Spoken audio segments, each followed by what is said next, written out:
अकालमा मृत्युवरण गरेका स्कुलमा जो जति छन् पढेका पाउन् सबैले वैकुण्ठ धाम भन्दै गरौँ श्री हरिमा प्रणाम।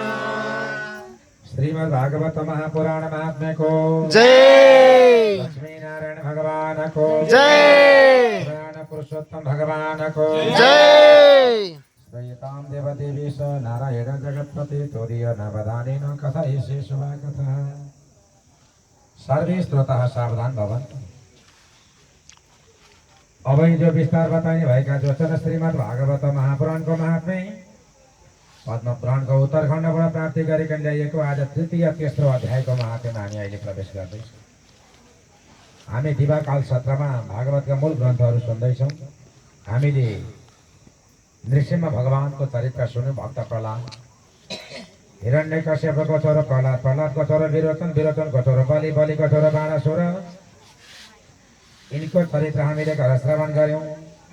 अनि गएर भगवानको घर हरिअवतार समुद्र मन्थन, अनि गएर वामन अवतार चार आजन। भगवानले वामन अवतार लिएर राजा बलिजी महाराजा गएर 3 पाउ जमिन छल गरिकन सुतल लोकमा पुर्याउने काम गर्नुभयो।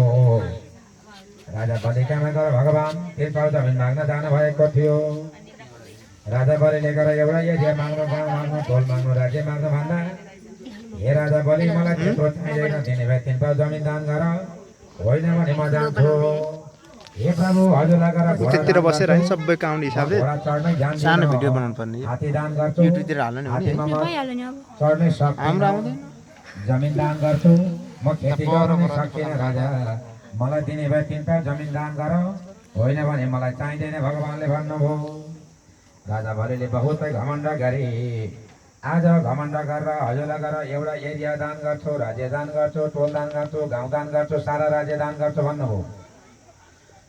आखिरी भगवानले गएर 2 पाउ जमिनले विश्व ब्रह्माण्ड जम्मै नाप्नु पर्यो। राजा बलिको शिरमा टेकेर भगवानले शान्ति गर्नुभयो। राजा यी भगवानका चरित्रहरू हामीले गएर दिवा सत्रमा गएर सुन्यौँ। अहिले हामी महात्म्य सत्रमा कथा श्रवण गर्न आएका छौँ। हजुरहरू सबैजना यता यता स्थानमा